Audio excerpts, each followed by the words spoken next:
Imagine a blood-red sunset painting the marble pillars of an old Roman temple. Burned alive in a temple. It sounds like myth. But inside, a tyrant awaited a fate too terrible even for such a fierce age. In 449 BCE, Rome was still young and fragile.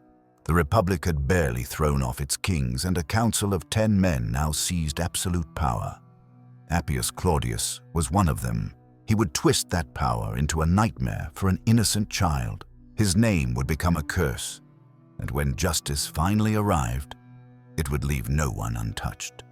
For some, this phrase might sound like legend, but inside these walls, it became reality.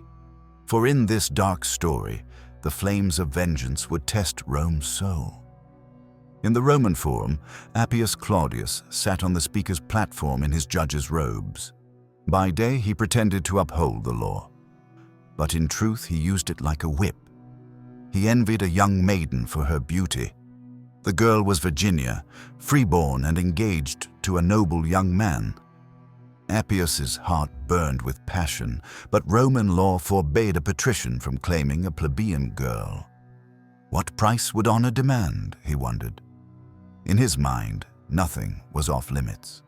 For years, Appius had sharpened the law in his favor, growing proud and powerful. He expected no one to stand in his way. So the tyrant plotted a dark scheme. At dawn, Verginia walked through the marketplace on her way to school. Birds were singing. Traders shouted about fresh bread. She was innocent and unafraid. Suddenly, Appius Claudius spotted her from the rostra. He froze, his eyes cold. In a heartbeat, everything exploded. Appius turned to his ally, Marcus Claudius, and gave the signal. They lunged and grabbed Verginia's arm. The peaceful forum erupted into chaos. The girl screamed for help as soldiers dragged her toward the tribunal. The crowd had never seen anything like this. Mothers clutched their children. Fathers howled in fear. The entire forum was in uproar. Suddenly, Verginia's father burst into the turmoil. Centurion Lucius Verginius was a hero who had once defeated Rome's enemies. Now he faced an enemy on his own ground. He tore through the frightened crowd, desperate and shouting for his daughter. He pleaded with Appius, demanding to see her. Appius sneered and delayed with hollow excuses. He spoke softly, as if making a promise that he would see his daughter soon. But this was a lie. The father's face burned with shame and fear, knowing all too well what this meant for his beloved child. No one really understood what happened next, but everyone saw it. For a heartbeat, everyone held their breath. The forum fell deathly silent. Appius lifted his gavel to declare victory. People's eyes widened in shock. In that instant, time itself froze. Children clung to their mothers as if sensing doom. The judges, too, felt that something unimaginable was about to happen. Lucius Verginius made a choice that would echo through history. Nearby, a butcher's stall stood open, cleavers gleaming. Lucius grabbed the heaviest knife he could find. He turned to his daughter in desperation.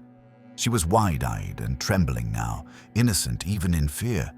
Without a word, he hugged her tight and carried her to the ancient shrine of Vesta at the forum's edge. The Sacred Heart of Rome would bear witness to what happened next. He took a steady breath. Then he plunged the blade into his daughter's chest. A horrified cry shattered the silence. Hot red blood burst out in dark rivers across the marble floor. The white tunic turned to crimson before the goddess's altar.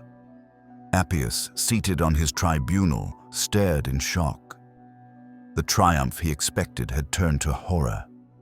He realized his victory was gone. The crowd stood frozen in shock.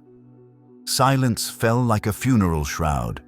Men who had seen the brutal scene could not move. Women gasped and staggered back. Appius himself went completely silent, stunned. For one terrible moment, an entire republic tasted blood. Lucius knelt on the temple steps, cradling his daughter's body in his arms. His hands shook as he brushed a lock of hair from her face. He pressed a palm to his lips to stop himself from crying out. A single drop fell onto the altar. The marble floor drank the offering of blood. In that instant, everything sacred in Rome felt stained. Then slowly the horror turned to fury. A lone voice cried out and pointed at Appius. It was Lucius Acilius, Verginia's betrothed, lifting her lifeless body for all to see. He shouted that the innocent child had been murdered to protect her honor. Around him, anger roared up. Time caught up with the people, and their horror became anger. "See what Appius has done," the crowd howled. Mothers wept openly now. Fathers pounded their chests. Screams and shouts reverberated off the marble walls. In that instant, the people of Rome burned with one thought: vengeance. Appius tried to back away. His face went pale. He barked orders for his guards to seize Verginius, but the soldiers hesitated when they saw the father's bloody hands. Someone in the crowd spoke plainly. This was done by Appius Claudius. The mob surged.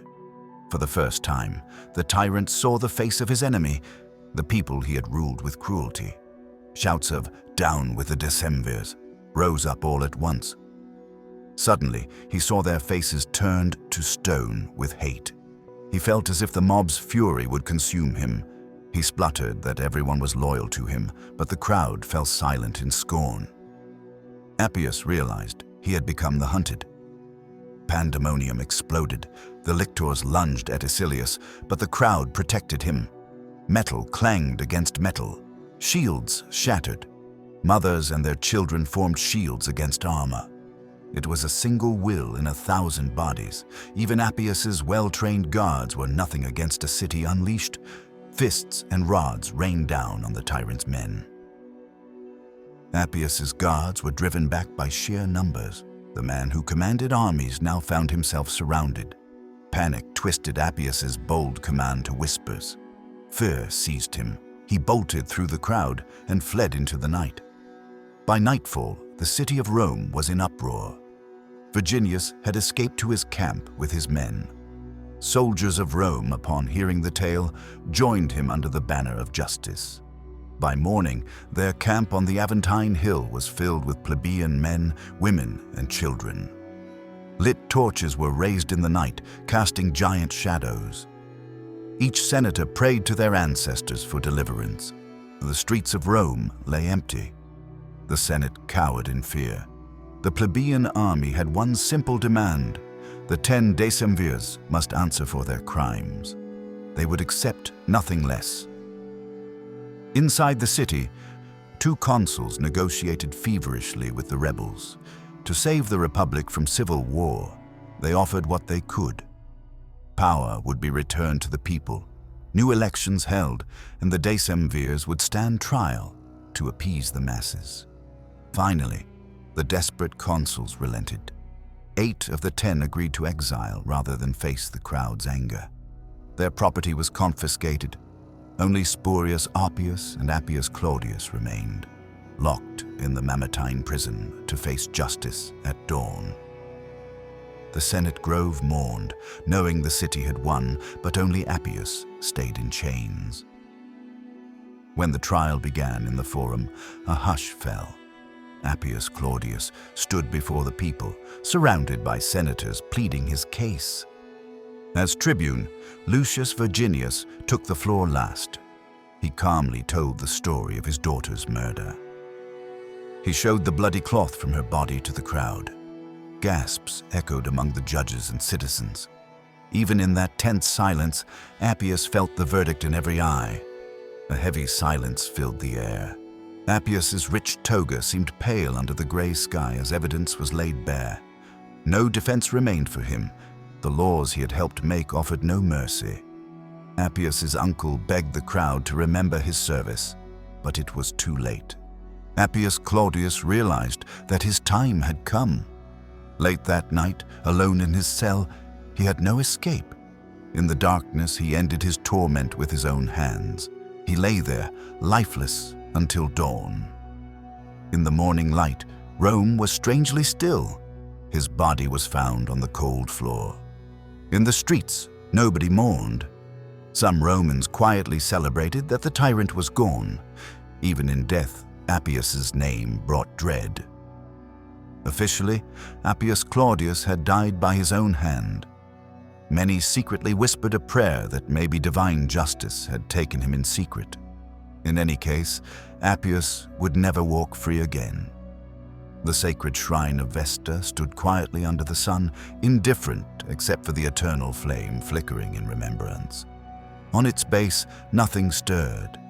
Appius had defied the gods, and they had let the people carry out the punishment in the end. In the end, Rome learned a harsh lesson. Even without kings, one man's cruelty could tear at the very soul of the Republic. A father's desperate act and a people's rage had changed the course of history. 8 of the 10 Decemvirs fled. One died in exile, but the scar remained in every Roman heart. This tragic tale reminds us that justice can be born from courage and love. When an innocent sacrifices herself for honor, even the mightiest tyrant can fall. So what can we learn from this ancient tragedy? Courage and integrity are timeless. A single brave act can rally a nation. When Appius Claudius thought himself above law, a grieving father showed him his limits. And when citizens stood together, a corrupt regime was dismantled. In our lives today, remember that even small acts of courage can change the world.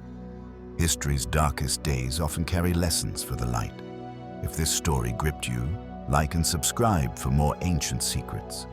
Give a thumbs up if you enjoyed and ring the bell to not miss any future history journeys. Tell us in the comments, what would you have done? Remember, even the most powerful tyrant can be undone by truth.